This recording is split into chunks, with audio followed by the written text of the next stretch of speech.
আসসালামু আলাইকুম। আমি ডাক্তার সিজান সরকার। আমার পাশে আছেন মনোয়ার মামা। আমরা হাতেম খান গোরস্থানের পাশে আছি। তো মামা কিছু কথা বলবেন, শোনা যাক মামার মুখে সেই কথাগুলো। আসসালামু আলাইকুম। আমরা এই যে এদিকে আছে ঈদগাহ, এখানে একটা বিরাট একটা ইয়ে আছে, মিনার আছে। মিনার না, এটা স্তম্ভ না, এটা মানে এটা আছে, আর পাশে আছে গোরস্থান। তো এখানে মরলে মানুষকে দাফন করে, কবর করে। দাফনটাই হচ্ছে আরবি শব্দ, আসলে কবরস্থ করা। তারপরে জানাজার নামাজ হয়। তো জানাজার নামাজ অবশ্য মসজিদে হয়। তারপরে এক সময় কবরে রেখে যায়। তো হাদিস কোরআনের দিকে যাচ্ছি না, কিন্তু দুনিয়া যে মানুষ কিভাবে চলছে সেটা একটু দৃষ্টিপাত করছি, যে মানুষ কত রকম অন্যায় অবিচার করছে। জমি জমা নিয়ে মারামারি, জমি জমা নিয়ে মানুষ চিন্তা ফিকির করে না, চিন্তা ভাবনা করে না যে কারো সম্পত্তি বেশি নিল, কেউ কম পেল, কেউ বেশি পেল, কেউ কম পেল।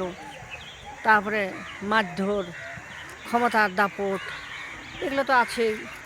কিন্তু যখন এই গোরস্থানে যায়, তখন কি হয়, গোরস্থানে গেলে তাকে ওই হচ্ছে 3 হাত মাটি, 3.5 হাত বলে। হ্যাঁ, 3.5 হাত মানে দুই হাতে 1 গজ, 1 গজ, 3 ফুট 1 মানে 3 3 6 7 ফিট, 7 ফিট প্রায়। কবরটা তাকে 7 ফিট হয়। তো আর নাম কি, আমরা এরকম বিভিন্ন ভিডিও এখন দেখছি যে কবর এক সময় মানে কবর যে নিচে আল্লাহ পাক রেখেছে, এটা যেমন রাশিয়ায় একবার অনেক দূর খনন করে লাস্টে দেখছে যে মানুষের আহাজারি, চিৎকার, জাহান্নামের মতন, তখন ওরা ভয় বন্ধকে দিয়েছে।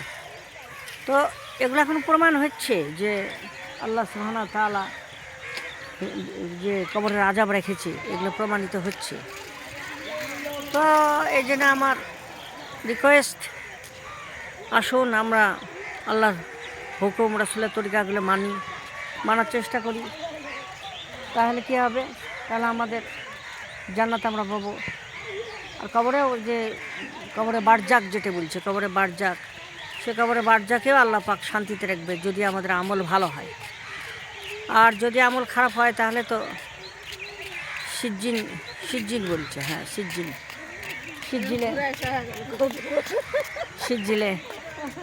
সিজ্জিলে আমাদেরকে রাখবে, সেখানে শাস্তিদায়ক। সেদিন আর একটা মজার ব্যাপার, আরও একটা জানলাম হাদিস, যে আল্লাহ সুবহানাহু ওয়া তাআলা গোটা বডি একবার মাটির সাথে মিশিয়ে দিবে, কিন্তু এই যেটা আমাদের আঞ্চলিক ভাষায় বলে মর্গার একটা ছোট্ট হাড় থাকে, ট্রিপুল মানে 3 কোনা, মানে একেবারে মেরুদণ্ডর পিছনে শেষ পর্যায়ে যেটা থেকে পশু পাখিদের লেজ শুরু হয়। আমাদের ইয়ারও ভ্রূণের লেজ থাকে মানব হিউম্যান বডির, কিন্তু লেজটা আল্লাহ বাইর করে না। কিন্তু ওইখানে একটা ছোট্ট একটা হাড্ডি, 3 কোনা, এই হাড্ডি থেকে নাকি আল্লাহ সুবহানাহু ওয়া তাআলা আবার মানুষকে তুলবেন। এটা হাদিস, আল্লাহ সুবহানাহু রাসূল সাল্লাল্লাহু আলাইহি ওয়াসাল্লাম এটা কথা বলেছেন। তো এই জন্য একদম নিজেকে ভাসিয়ে না দেওয়া, ওর নাম কি, যার সম্পত্তি ভাগ দিয়ে দেওয়া।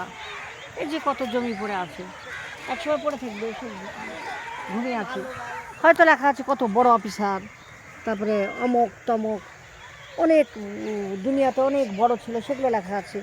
কিন্তু কি সেগুলো কি কোনো কাজে আসবে? কোনোই কাজে আসবে না। কাজে আসবে একমাত্র ঈমান আর আমল।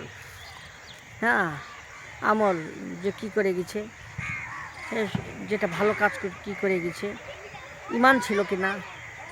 আবার যে কিছুক্ষণ আগে ইমাম সাহেব বললেন যে ঈমান যদি না থাকে, মানে আল্লাহর বিশ্বাস, রসুলের বিশ্বাস, কিয়ামতের বিশ্বাস, এগুলো না থাকে, অথচ সুন্দর সুন্দর আমল করে, তো এটা ফায়দা দিবে না।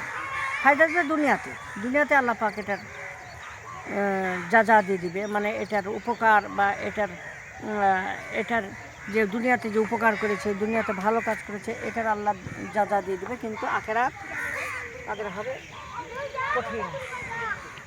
এই জায়গায় আসল মতামত চেঞ্জ করুন, মদকে মদকে হচ্ছে পরিবর্তন করুন, আল্লাহর হুকুম রাসূলের উপর তরিকার উপর উঠুন। এখন আমার ভাগনা কিছু বলবে, সিজান। তো বেশি কথা বলবো না, এতটুকু বলবো যে হলো পৃথিবীতে যারা আল্লাহর রহমতে বেঁচে আছেন, জমি জমা, তারপরে হলো টাকা পয়সা ধার দেয় ঠিকভাবে দেয় না, জমি জমা নিয়ে দ্বন্দ্ব, তারপরে অনেক মানুষ চুরি করে, ডাকাতি করে, তারপর হলো বিবাহ বিচ্ছেদ, ঝগড়াঝাঁটি, বিভিন্ন সমস্যা। এগুলো আসলে কোনো কিছুই না, এগুলো কোনো কিছুই যাবে না, সাথে সাথে ইমান আর আমল ছাড়া কোনো কিছুই যাবে না। কি হবে এগুলো ঝগড়াঝাঁটি করা? যার যার জমি তাকে তাকে সুষ্ঠুভাবে পরিশোধ দিয়ে দেওয়া উচিত। কি হবে এগুলো? এগুলোই বেশি সমস্যা, এগুলো নিয়ে বেশি মানুষের দ্বন্দ্ব। কিন্তু সবাইকে একদিন এরকম গোরস্থানে আসতে হবে, সবাইকে একদিন আসতে হবে। আমি, আপনি, আমিও একদিন মরে যাব, মামা একদিন মরে যাবে, সবাই একদিন মরে যাবে, সবাই পৃথিবীতে কেউ থাকবে না। কি হবে এরকম ইয়ে? অতএব একটি কথাই বলতে চাই যে যে সুষ্ঠুভাবে জমি জমা দিয়ে দেওয়া দরকার, যার যার ন্যায্য পাওনা তাকে তাকে বুঝে দেওয়া উচিত। কারণ পৃথিবীর সমস্যা পৃথিবীতেই মিটে দেওয়া উচিত। কারণ হলো মারা যাওয়ার পর তো তার কীভাবে সমাধান হবে? তখন তো অন্যরকম একটা সিচুয়েশন চলে আসবে, তখন কেউ কাউকে তো চিনবে না।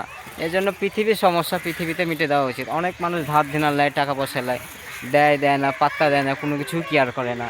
এরকম আছে তো, আমি নিজে পরীক্ষিত, এরকম আছে, সবাই পরীক্ষিত কম বেশি। তবে এসব টাকা পয়সা দিয়ে দেওয়া উচিত, জমি জমা দিয়ে দেওয়া উচিত, যার যার দেনা পাওনা তাকে দিয়ে দেওয়া উচিত।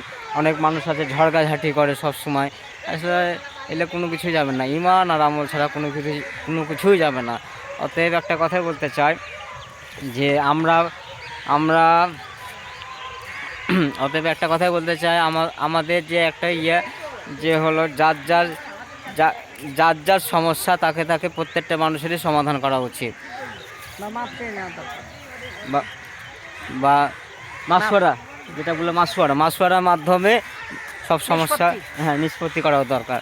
তো আল্লাহ হাফেজ, নেক্সট ভিডিওতে দেখা হবে ইনশাল্লাহ। আল্লাহ হাফেজ।